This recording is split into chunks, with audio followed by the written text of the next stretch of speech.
Salam berjumpa kembali Bapak Ibu, saudara-saudariku yang terkasih. Pada kesempatan ini saya mengajak kita kembali lagi untuk mempersiapkan kembali sedikit waktu kita mendengarkan sabda Tuhan yang kita ambil dari penginjil Matius bab 10 ayat 34 sampai dengan bab 11 ayat 1. Yesus membawa pemisahan bagaimana mengikuti Yesus. Jangan kamu menyangka bahwa aku datang untuk membawa damai di atas bumi. Aku datang bukan untuk membawa damai, melainkan pedang. Sebab aku datang untuk memisahkan orang dari ayahnya, anak perempuan dari ibunya, menantu perempuan dari ibu mertuanya, dan musuh orang ialah orang seisi rumahnya. Barang siapa mengasihi bapa atau ibunya lebih daripadaku, ia tidak layak bagiku. Dan barang siapa mengasihi anaknya laki-laki atau perempuan lebih daripadaku, ia tidak layak bagiku. Barang siapa tidak memikul salibnya dan mengikut aku, ia tidak layak bagiku. Barang siapa mempertahankan nyawanya, ia akan kehilangan nyawanya. Dan barang siapa kehilangan nyawanya karena aku, ia akan memperolehnya. Barang siapa menyambut kamu, ia menyambut aku. Dan barang siapa menyambut aku, ia menyambut dia yang mengutus aku. Barang siapa menyambut seorang nabi sebagai nabi, ia akan menerima upah nabi. Dan barang siapa menyambut seorang benar sebagai orang benar, ia akan menerima upah orang benar. Dan barang siapa memberi air sejuk secangkir saja pun kepada salah seorang yang kecil ini, karena ia muridku, aku berkata kepadamu, sesungguhnya ia tidak akan kehilangan upahnya daripadanya. Setelah Yesus selesai berpesan kepada ke-12 muridnya, pergilah ia dari sana untuk mengajar dan memberitakan Injil di dalam kota-kota mereka. Demikianlah sabda Tuhan, terpujilah Kristus. Teman-teman, Bapak Ibu, saudara-saudari, sahabat-sahabatku yang terkasih, Penginjil Matius yang kita dengarkan tadi mengisahkan pesan Yesus ya kepada para muridnya. Jadi pesan itu ya sangat mulia, ya sangat agung, di mana pesan itu mengingatkan para murid untuk senantiasa setia kepada Yesus.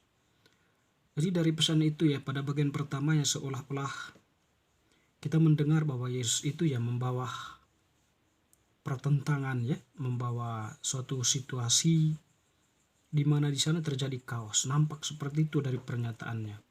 Tetapi maksudnya bukan pada hal itu ya.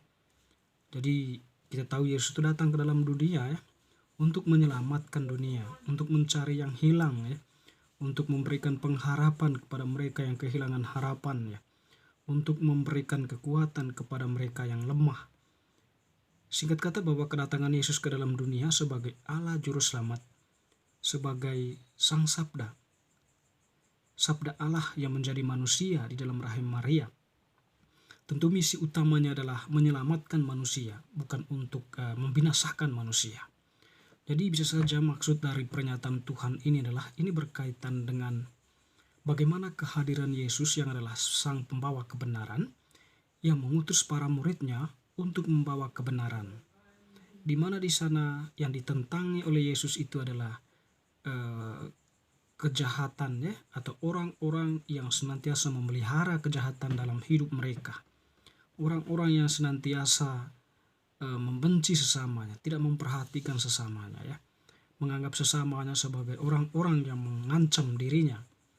Jadi Yesus hadir di sana untuk memberikan pencerahan kepada kita bagaimana seharusnya bertindak terhadap kehidupan itu. Nah, lalu kemudian Yesus pun menegaskan ya hal yang kedua kepada para muridnya. Jadi ini berkaitan dengan kesetiaan dalam tugas perutusannya, memikul salib. Sebagai orang yang percaya kepada Yesus, tentu dia harus memikul salib. Dan bagaimana Tuhan mendeskripsikan orang yang memikul salib itu ya, atau yang setia kepada kebenaran itu meskipun harus menghadapi berbagai penderitaan.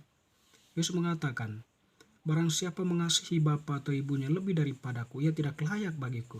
Ya, jadi yang mengasihi bapanya ya lebih daripada Yesus, ya bagi Yesus tidak layak. Atau dengan kata lain, mengasihi anaknya laki-laki atau perempuan lebih daripadaku juga tidak layak bagiku.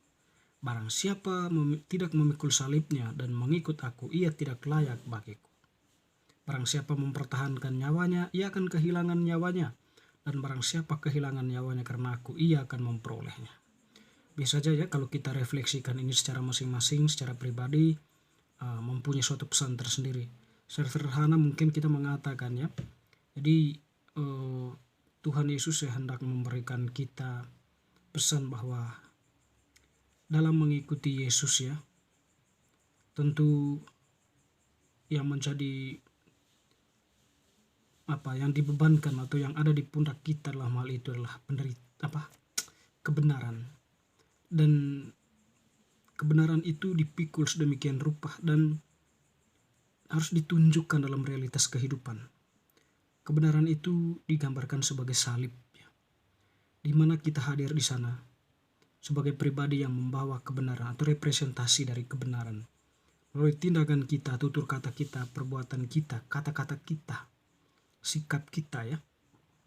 Itu harapan itu senantiasa menunjukkan kebenaran itu. Dan tentunya ya, berhadapan dengan dunia yang syarat dengan tawarannya yang nikmat dan godaannya yang begitu instan ya. Tentu banyak manusia yang tergoda dan jatuh di dalamnya. Mereka menganut suatu paham tersendiri, yaitu kepentingan diri ya, atau kemapanan diri. Jadi melalui tindakan-tindakan yang tidak terpuji atau spiritualitas kejahatan yang mewarnai mereka, tentu itu menjadi sebuah hal yang mereka pelihara. Dan ketika itu ditentang dengan kehadiran kita sebagai pembawa kebenaran, tentu di saat seperti itulah kita menghadapi tantangan yang sesungguhnya. Karena berhadapan dengan orang-orang yang menganut kejahatan itu, ya kita kita akan ditentang. Nah, disitulah sekiranya salib itu diuji, kebenaran kita itu diuji. Apakah kita tetap bertahan pada iman kita, pada kehendak Allah, ataukah kita mengikut arus dengan mereka? Bagi Yesus tadi, setiap orang yang memikul salibnya, atau setiap orang yang kehilangan nyawanya demi Yesus, ia akan memperolehnya. Artinya di sini Yesus memberi pesan bahwa berhadapan dengan kejahatan itu tidak usah takut. Kalau kamu berani melawan atau berani mencari celah untuk bisa masuk ke dalam situasi kejahatan itu dan memberikan pencerahan, cahaya kehidupan dari Allah sendiri, dari kebenaran Allah sendiri, pada saat itu kamu sedang menyelamatkan nyawamu, atau kamu sedang memperoleh keselamatan, bisa dikatakan seperti itu ya. Nanti kita hadir di sana memberikan pencerahan melalui sikap kita, perbuatan kita, dalam arti tidak usah ikut arus, tapi kita tetap pada pendirian dari keberadaan diri kita yang demikian. Meskipun kita dibenci, tetapi tidak sedikit orang juga bisa melihat nilai yang kita tampilkan di sana, yaitu kejujuran ya, lalu kemudian keadilan, kebahagiaan bersama, kesejahteraan bersama. Tentu kebenaran itu tidak diingini oleh semua orang ya. Tapi siapa yang mengingini itu harus menerima konsekuensinya. Tapi ingat, Allah sendiri yang akan memberikan kita sesuatu yang lebih mulia daripada pemberian dunia ini. Itulah yang dikatakan oleh Yesus. Barang siapa mempertahankan nyawanya, ia kehilangan nyawanya, dan barang siapa kehilangan nyawanya karena aku, ia akan memperolehnya. Lalu teman-teman, saudara-saudari, Yesus pun pada akhirnya mengatakan semacam sebuah kesimpulan. Dan barang siapa memberi air sejuk secangkir saja pun pada salah seorang yang kecil ini, karena ia muridku, aku berkata kepadamu, sesungguhnya ia tidak akan kehilangan upahnya daripadanya. Ya, jadi tindakan kasih itu atau ekspresi dari kebenaran itu adalah kasih, mengasihi sesama, mengasihi semua orang.